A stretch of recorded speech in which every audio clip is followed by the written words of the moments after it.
إن الحمد لله نحمده ونستعينه ونستغفره ونتوب إليه ونعوذ بالله من شرور أنفسنا وسيئات أعمالنا من يهده الله فلا مضل له ومن يضلل فلا هادي له وأشهد أن لا إله إلا الله وحده لا شريك له وأشهد أن محمدا عبده ورسوله لا نبي ولا رسول بعده قال تعالى يا أيها الذين آمنوا اتقوا الله حق تقاته ولا تموتن إلا وأنتم مسلمون وقال تعالى يا أيها الناس اتقوا ربكم الذي خلقكم من نفس واحدة وخلق منها زوجها وبث منهما رجالا كثيرا ونساء واتقوا الله الذي تساءلون به والأرحام إن الله كان عليكم رقيبا وقال تعالى يا أيها الذين آمنوا اتقوا الله وقولوا قولا سديدا يصلح لكم أعمالكم ويغفر لكم ذنوبكم ومن يطع الله ورسوله فقد فاز فوزا عظيما أما بعد فإن أصدق الحديث كتاب الله وخير الهدي هدي محمد صلى الله عليه وسلم وشر الأمور محدثاتها فإن كل محدثة في الدين بدعة وكل بدعة ضلالة وكل ضلالة في النار معاشر المسلمين رحمني ورحمكم الله أوصيكم ونفسي بتقوى الله عز وجل faqad fazal muttaqun. Jamaah kaum muslimin yang semoga dimuliakan dan senantiasa diberikan hidayah dan taufik oleh Allah Azza wa Jal. Pertama-tama bersyukur kita kepada Allah Azza wa Jal atas segala limpahan karunia yang telah Allah berikan kepada kita, sehingga dengan kenikmatan yang telah Allah berikan kepada kita dan juga taufik yang Allah berikan kepada kita, Allah masih mudahkan kita semua untuk melangkah menuju ke masjid yang semoga Allah berkahi ini di dalam rangka menunaikan kewajiban kita sebagai laki-laki yang beragama Islam. Kemudian tidak lupa salawat dan salam semoga selalu terlimpahkan, tercurahkan kepada suri tauladan kita, panutan kita, baginda tercinta Nabi Muhammad sallallahu alaihi wasallam, dan kepada seluruh keluarganya, terkhusus para istri dan juga anak-anaknya, dan juga kepada para sahabat-sahabatnya radhiyallahu taala anhum, dan kepada orang-orang yang berusaha berupaya istiqamah di dalam menunaikan sunnah-sunnahnya serta meninggalkan larangan-larangannya hingga hari kiamat nanti tiba. Ma'asyiral muslimin, bapak-bapak, saudara-saudara yang semoga dimuliakan dan senantiasa diberikan petunjuk oleh Allah Azza wa Jal. Bertakwa kita kepada Allah Subhanahu wa ta'ala, karena sebaik-baik bekal sebagaimana yang Allah sebutkan, wa tazawwadu fa inna khairaz zadi taqwa. Berbekallah kalian karena sebaik-baik bekal adalah ketakwaan kepada Allah Azza wa Jal. Dan semua kita mengetahui bahwasanya ketakwaan adalah tatkala kita menunaikan kewajiban kita kepada Allah Azza wa Jal dan juga meninggalkan apa yang Allah Azza wa Jalla larang kepada kita semua. Maka ketahuilah jamaah sekalian rahimani wa rahimakumullah, tidak cukup tatkala kita bertakwa hanya sekedar menunaikan kewajiban kita kepada Allah Azza wa Jal, namun kita juga harus meninggalkan apa yang Allah larang ataupun apa yang Rasulullah sallallahu alaihi wasallam sampaikan. Jamaah kaum muslimin rahimani wa rahimakumullah, tatkala kita mengakui bahwasanya Allah adalah Tuhan kita, Rasulullah adalah sebenar-benar utusan dari Allah Azza wa Jal, maka patutlah kita semua untuk menunaikan apa yang Allah perintahkan dan juga yang Rasulullah sallallahu alaihi wasallam perintahkan, ataupun apa yang Allah larang dan juga yang Rasulullah sallallahu alaihi wasallam larang. Namun perlu kita ketahui jamaah sekalian rahimani wa rahimakumullah, di antara larangan yang Rasulullah sallallahu alaihi wasallam sampaikan, yang mana beliau sangat sayang kepada hambanya, yang mana hambanya ataupun umatnya dilarang untuk mengerjakan perkara-perkara berikut. yaitu sabda Nabi Muhammad sallallahu alaihi wasallam yang diriwayatkan oleh Al-Imam At-Tabarani rahimahullahu taala dan hadisnya disahihkan oleh Al-Imam Al-Albani rahimahullahu taala, yaitu tatkala Rasulullah sallallahu alaihi wasallam bersabda, "Salasun muhlikat." Ada 3 perkara yang dapat membinasakan seseorang, yang dapat menghancurkan seseorang, yang dapat menjerumuskan seseorang ke dalam jurang, yang mana di dalam jurang tersebut manusia akan hancur di dalamnya. Yang pertama Nabi SAW sebutkan syuhun muta', yaitu rasa pelit, rasa kikir yang ditaati. Dan yang kedua wahawan muttaba', dan juga hawa nafsu yang diikuti, yang senantiasa dipatuhi. Dan yang ketiga wa i'jabul mar' binafsihi, yaitu tatkala seorang bangga terhadap dirinya sendiri namun tidak menyandarkan kenikmatan tersebut kepada Allah Azza wa Jal, atau yang disebut dengan ujub. Jamaah kaum muslimin rahimani wa rahimakumullah, adapun yang pertama, kata Nabi SAW, di antara 3 perkara yang dapat menghancurkan seseorang adalah syuhun muta', rasa kikir yang dituruti ataupun yang diikuti. Maka perlu kita ketahui jamaah sekalian rahimani wa rahimakumullah, betapa banyak orang yang memiliki harta namun hartanya tidak menjadikan dirinya mendekati Allah Azza wa Jal. Betapa banyak orang yang memiliki kekayaan namun kekayaannya malah mengantarkan dirinya ke dalam api neraka, wal iyadzu billah. Padahal Nabi SAW bersabda, "Ma naqasat shadaqatun min mal." Sekali-kali tidak akan pernah sedekah itu mengurangi harta. Justru sebaliknya, yang namanya sedekah akan memberkahi harta seseorang.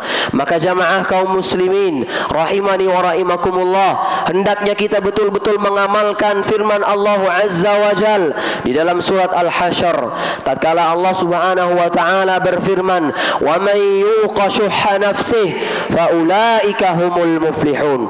Barang siapa yang menjaga dirinya dari rasa kikir, rasa pelit, maka sesungguhnya mereka adalah orang-orang yang berbahagia dan mereka adalah orang-orang yang beruntung.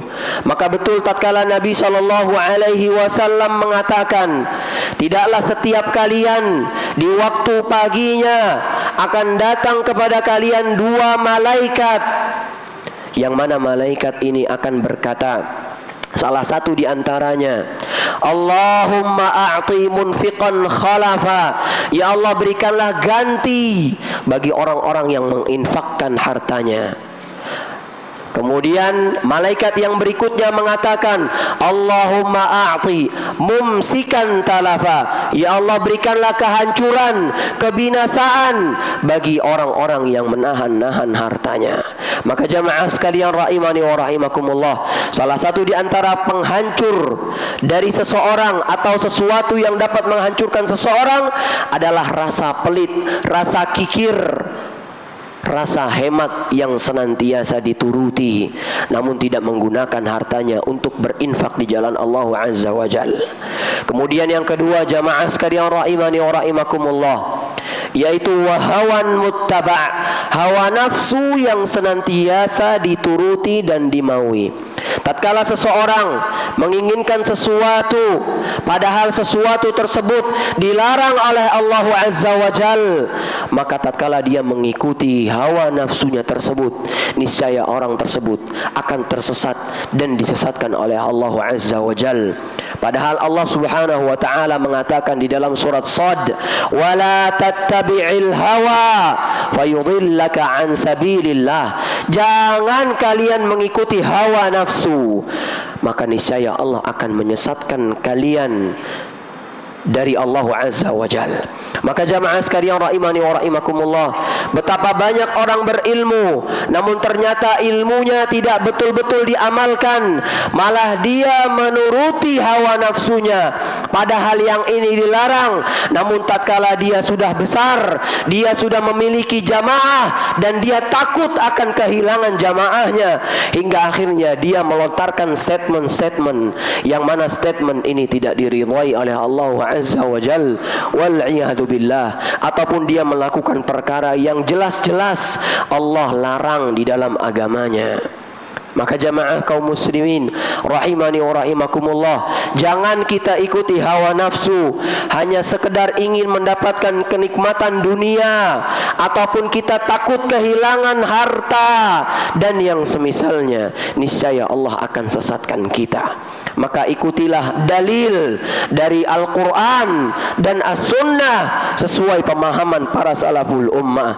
Jangan mengikuti hawa nafsu, niscaya Allah akan sesatkan dirimu, wal'iyadu billah. Kemudian jamaah sekalian rahimani wa rahimakumullah, di antara perkara yang dapat menghancurkan seseorang yang disampaikan oleh Nabi Muhammad sallallahu alaihi wasallam, yaitu wa i'jabul mar' bi nafsihi. Tatkala seseorang berbangga ataupun ujub atas apa yang telah dia lakukan atau apa yang ada di dirinya.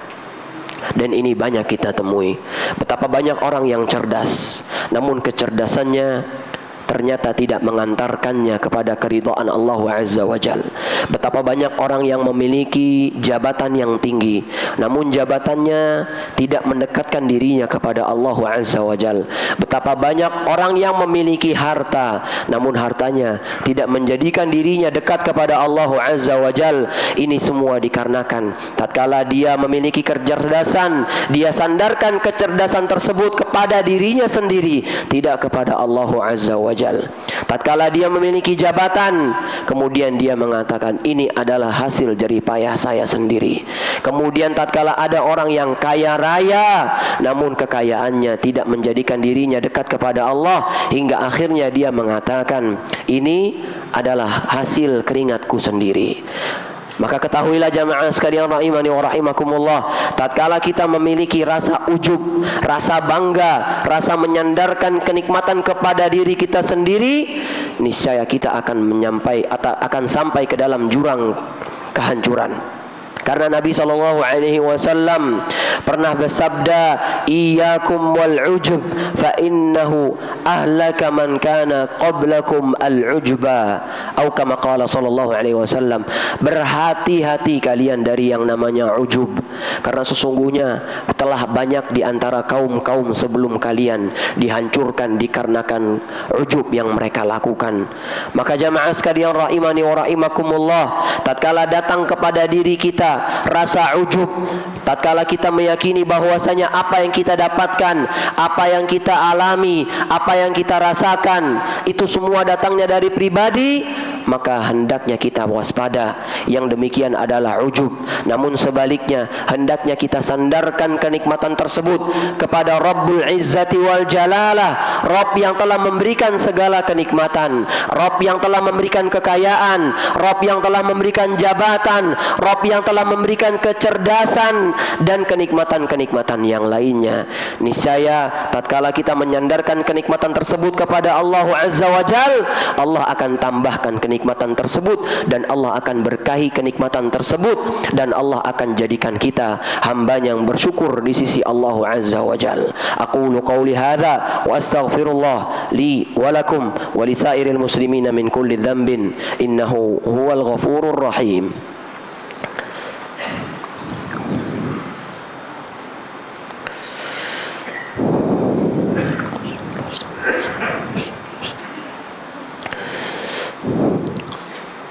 Alhamdulillahi wahdah, wassalatu wassalamu ala man la nabiyya ba'dah, wa ala alihi wa ashabihi wa man ittaba'a hudah ila yaumil qiyamah, amma ba'd. Jamaah kaum muslimin rahimani wa rahimakumullah, jangan sampai kita terjerumus ke dalam kubangan yang telah Rasulullah sallallahu alaihi wasallam wanti-wanti. Maka hendaknya kita mengamalkan sebaik-baiknya hadis yang telah kami bawakan tadi, di khutbah pertama, yaitu tentang 3 penghancur bagi seseorang. Yang pertama adalah pelit yang diikuti, kemudian hawa nafsu yang ditaati, kemudian yang ketiga adalah rasa ujub atau rasa bangga atas apa yang telah dialami atau apa yang telah didapatkan. Dengan demikian kita akan menuju surga Allah Azza wa Jal tatkala kita betul-betul mengamalkan sabda dari Nabi SAW. Karena Allah Subhanahu wa ta'ala mengatakan, "Qul in kuntum tuhibbunallah." Katakan wahai Muhammad, kalau kalian betul-betul mencintai Allah, fattabi'uni, maka ikutilah aku, ikutilah Nabi Muhammad. Yuhibbukumullah, niscaya Allah akan mencintai kalian. Wa yaghfir lakum dzunubakum, dan Allah akan mengampuni dosa-dosa kalian. Jamaah kaum muslimin rahimani wa rahimakumullah, marilah kita bersolawat kepada Nabi kita tercinta Nabi Muhammad sallallahu alaihi wasallam sebagaimana yang Allah perintahkan di dalam firman-Nya, "Innallaha wa malaikatahu yusholluna 'alan nabi ya ayyuhalladzina amanu shallu 'alaihi wa sallimu taslima." Allahumma salli ala Muhammad wa ala ali Muhammad kama sallaita ala Ibrahim wa ala ali Ibrahim innaka Hamidum Majid, wa barik ala Muhammad wa ala ali Muhammad kama barakta ala Ibrahim wa ala ali Ibrahim innaka Hamidum Majid. Allahumma ighfir lil muslimina wal muslimat wal mu'minina wal mu'minat al ahya'i minhum wal amwat innaka sami'un qaribun mujibud da'awat ya qadiyal hajat. Allahumma ya muqallibal qulub thabbit qulubana ala dinik. Allahumma ya musarrif القلوب صرف قلوبنا إلى طاعتك. اللهم آت نفوسنا تقواها زكها أنت خير من زكاها أنت وليها ومولاها. اللهم إنا نسألك الهدى والتقى والعفة والغنى. اللهم إنا نعوذ بك من علم لا ينفع ومن قلب لا يخشع ومن نفس لا تشبع ومن دعوة لا يستجاب لها. ربنا ظلمنا أنفسنا وإن لم تغفر لنا وترحمنا لنكونن من الخاسرين. ربنا لا تؤاخذنا إن نسينا أو أخطأنا. ربنا ولا تحمل علينا إصرا كما حملته على الذين من قبلنا. ربنا ولا تحملنا ما لا طاقة لنا به واعف عنا واغفر لنا وارحمنا أنت مولانا فانصرنا على القوم الكافرين. ربنا هب لنا من أزواجنا وذرياتنا قرة أعين وجعلنا للمتقين إماما. ربنا اغفر لنا ولوالدينا وارحمهم كما ربونا صغارا. ربنا آتنا في الدنيا حسنة وفي الآخرة حسنة وقنا عذاب النار. عباد الله، إن الله يأمركم بالعدل والإحسان وإيتاء ذي القربى وينهى عن الفحشاء والمنكر والبغي يعظكم لعلكم تذكرون. فاذكروا الله يذكركم واشكروه على نعمه يزدكم ولذكر الله أكبر والله يعلم ما تصنعون. وأقم الصلاة.